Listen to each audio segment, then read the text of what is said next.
And they'll run it here. And he's going to get it inside the 10 to the 7-yard line.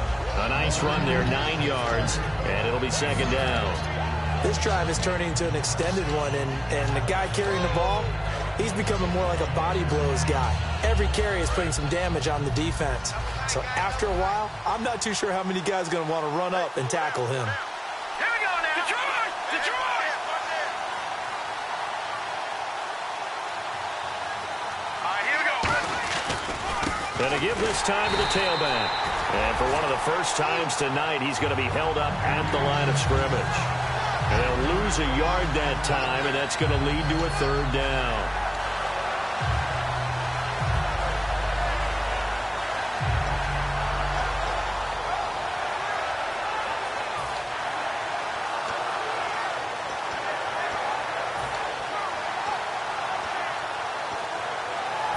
And this seemingly endless drive continues.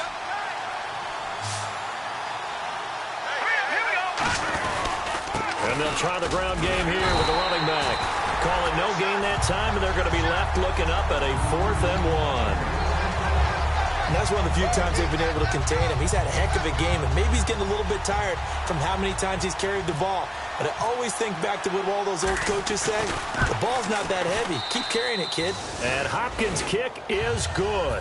And with that, they'll take a 2-point lead here in quarter number 2. So the drive takes them inside the 10, but it ends with just 3. And a nice job defensively to rise up and make sure they didn't get in. And Tampa Bay trots out there now. And coming off a one-play drive that was so deflating for the defense, what's their mentality? How do they rally here and stop this offense? Well, hopefully there's some determination that sets in because they weren't ready to go on the last one. Give all the credit to the offensive guys for getting it done, but to allow a run of that length, that's just not being prepared. So now, are they determined? Are they ready to read their keys and make the proper plays? And we'll see how determined they are. Some runs are blocked so well, you almost forget that someone has to carry the ball to gain the yardage. The leverage by the offensive line to create space up front, really well done.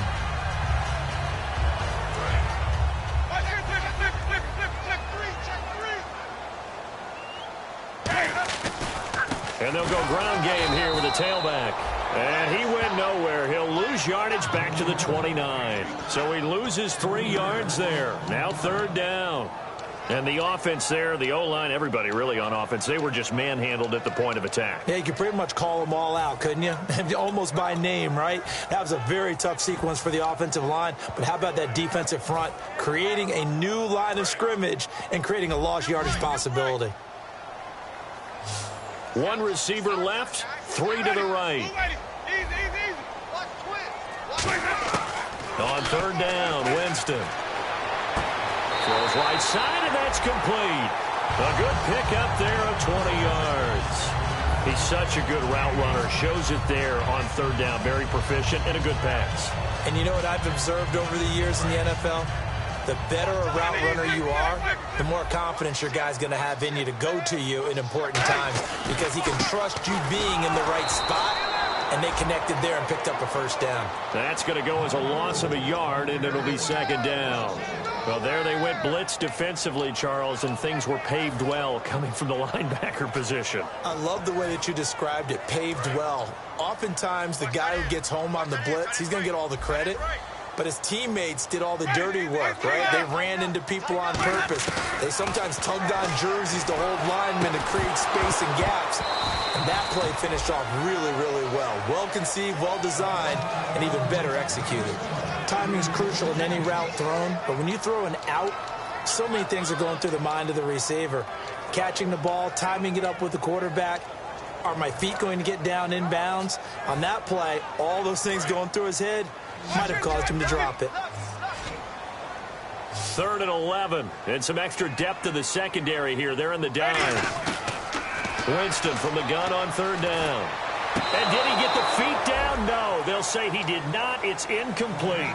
Not too many things get to a quarterback of this magnitude, but I think it's safe to say that pressure can get to any quarterback. Now, he's obviously a great franchise quarterback, but felt the pressure, threw it incomplete.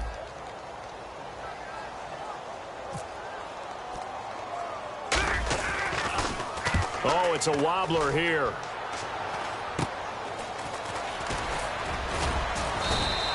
Pretty woeful there. Just 23 yards on the punt. And the offense will come back onto the field with a 1st and 10. And now out on the field, here comes Los Angeles. And last time they got 3 points, but it was a chip shot field goal. And when you go to the sideline after a chip shot field goal, maybe the offense not too happy. It's a balancing act, isn't it? Because you're exactly right. They're none too pleased that they didn't punch it in for 6 points. But they also have to remember they did put points on the board. 3 points is 3 points. And in this league, you take points when you can get them. Not easily done. They like going to him in the slot. He catches another one. I think this comes under the heading of until they stop him, why not go back to it? He has something going really well. Great working relationship with the guy throwing the ball, and they keep making the connection. Looking to jam the receivers at the line here. Press coverage look defensively. Here we go now. Blue 90. They'll run it now out of the gun. And for one of the first times tonight, he's going to be held up at the line of scrimmage. Officially no gain on the play, and it's 2nd down. And there's a nice stop for the defense. They've had a tough time containing this guy all game long, but maybe they can build a little bit off of that play, a little bit of confidence, a little bit of momentum. Yeah, every now and then you can actually tackle that guy. And that one goes incomplete. He's maybe lucky it wasn't a fumble as he got hit as he threw it. It's a tried-and-true formula, and I don't think it'll change for as long as we play football. If someone's trying to throw the ball and you can put pressure on them and make it tough, that's only going to help your defense. Yeah, he's since being hurried. He got rid of it before taking the hit, but incomplete. Out of the gun now on 3rd down. And he comes back with one complete. The 13 yards that time at a 1st. He went full scale, loose, flexible, finding a way to catch the ball in some traffic for a key 1st down. Yeah, really a nice job of adjusting to the ball in the air. Not the most accurate of throws, but able to adjust and make the grab. Now the offense lining up 1st and 10. They'll come out in the pistol. And he'll give it here to his running back. And able to break one tackle, but then quickly brought down. But a nice little gain. It's a 7-yard carry to set them up with a 2nd and 3. You know what really fires up offensive linemen? When the guy that is carrying the ball behind them can create his own space and break a tackle along the way. And the offense still has a couple plays to go to pick up the 1st on 2nd down and 3. All right, here we go.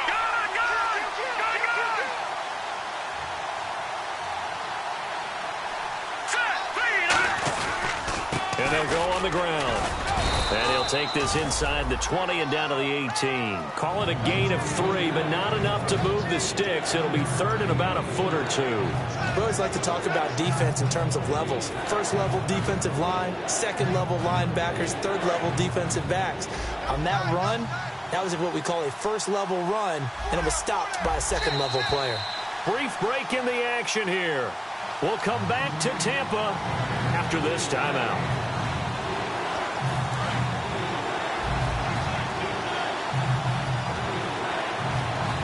They come out here in the eye. They'll go with a keeper. Officially a gain of just a yard there, but they do convert on 3rd and inches. There may have been a little bit of an element of surprise there. 3rd and inches, and they go quarterback sneak. I still feel like this is a play that often is reserved for 4th down.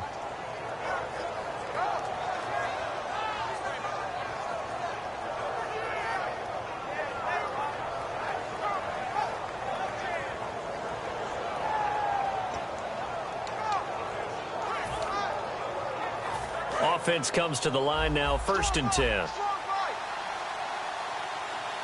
we go. 3, 9, 10. Now a handoff here to his running back. And he's able to get this inside the 10 now to the 9.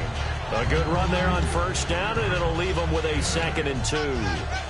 And that looked like some pretty easy yardage there right up the gut. And he's a guy that has some height to him. So when you don't have to drop a shoulder or create or get through contact or trash, makes it a lot easier to stay upright, see the field, and make a run as we just saw there. All right, now, lucky 56. Lucky 56. Now, let's go. 3, 19. 3, 19. They'll run it now out of the gun. And he'll be brought down here at the 3-yard line. All week in practice, they stress grounding, pounding the football, and they really executed it well there to get the first down. That usually means getting back to being physical in practice, because when you emphasize pounding the football, it doesn't really come together unless you practice it the same way you're going to play it in the game. So that means more bodies, more pads, and a whole lot of popping last week, and they got it done in the game. And they'll go with the ground attack here. And he gets halfway there down to the 1-yard line. They'll get 2 out of that run, and it's going to bring up a 2nd and goal. Now whistles come in. We're going to get a timeout here by the offense. It's just their first, so they'll have 2 remaining here before we get to halftime.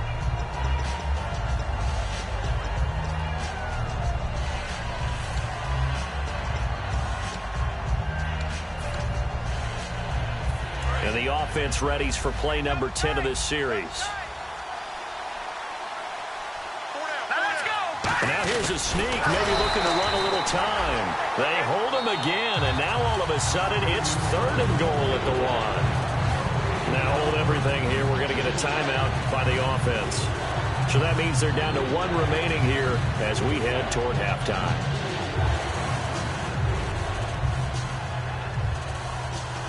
So they held him out on 2nd down, and now here's 3rd and goal. They come out here in the eye. Now 3rd down and goal from the 1. And this one will wind up with him losing yardage back to the 4-yard line. It's a loss of a full 3 yards, and it brings up 4th down. Now whistles come in. We're going to get a timeout here by the offense. And with halftime on the horizon, they'll be out of timeouts from here forward. And Hopkins' kick is good. So we've come to halftime in a 5-point game. As we send you cross-state to Orlando to check in with Larry Ridley, he's got our EA Sports halftime report. So both teams have their marching orders, and we'll get going again here in quarter number 3. This one fielded at the 5. And he'll be out of bounds across the 25. And now out on the field, here comes Los Angeles. They have the lead. Now they'll be looking to extend that lead. And this is where I enjoy talking about one of my favorite subjects, tendency breakers, or counters as I also like to call them. You've done things in a certain way in the first half, and they've had ability to see what you've done. They're going to make their adjustments. So guess what? You adjust yourself and try and stay ahead of the pace, because you are looking for some separation in this ball game. The adjustment to the adjustment. Without a doubt. Show them one thing, hit them with something else.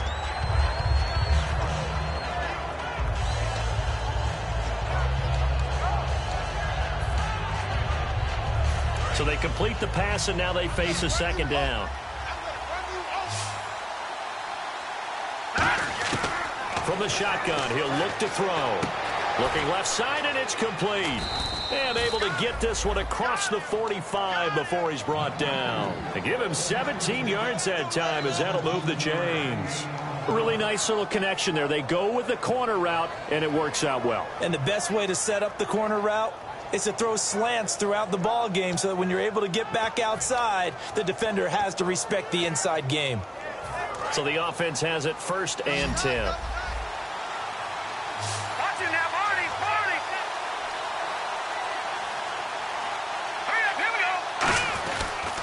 And on the ground they go with a running back. And for one of the first times tonight, he's going to be held up at the line of scrimmage. It's a loss of a yard there, and now 2nd down.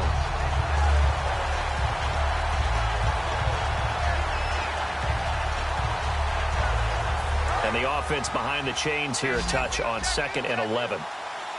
They come out 5 wide, 3 of them to the right side. Looking to throw. James has got it, complete.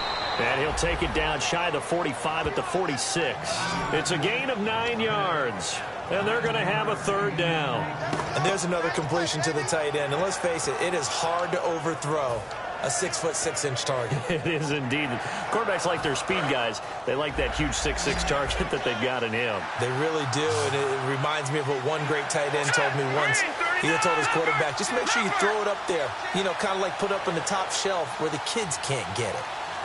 Here we go now. They'll give it to him right up the gut. And he will have a first down as they get him to the ground at the 37. 9 yards on the pickup there, and it keeps the drive alive.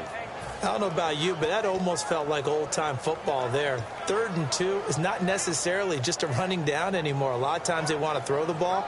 They went back to the roots and powered forward and got the first down. So the run gets them the first, and now they operate with a fresh set of downs. Now a shotgun snap as they'll look to throw. And Cooks has it over the middle. And he'll go down at the 28. Give him 9 there on the first down completion. Okay, so now the question, how did he get that wide open? Well, we both know that he shouldn't, because from the time they handed out scouting reports before this game, he was circled, starred, everything. Find him, cover him. But sometimes you can scheme a guy open. You put the receivers in a bunch. Maybe you move some motion. Maybe you put them on the backside of a formation, and all of a sudden you've got a better matchup. Every now and then, the offensive guys, they figure a way to get him open, even with everyone keeping eyes on him. And that's certainly a guy they want to keep trying to scheme open. Let's go. 3-19. They'll run it now out of the gun. And for one of the first times tonight, he's going to be held up at the line of scrimmage. The best defensive linemen, they play with great leverage so they can get low and not get bowled over by offensive linemen. They have excellent hands. They can throw people off on a play. We just saw a great example of a really good run stop by a guy playing the defensive tackle position. Play number 7 coming on this drive. It's 3rd and inches. Green 39. They'll try and sneak it here. 3 yards there, good enough to keep the drive moving. I don't know about you, but I like this call. 3rd and inches, and instead of worrying about getting it back to a running back and maybe there's some penetration from the defensive front, just go ahead and take it, move forward, and pick up the first down. And as we say often, shows confidence in your offensive line.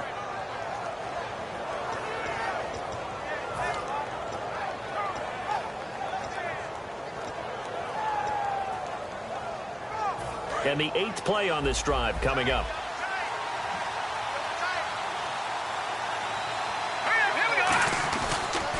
And they'll run it here.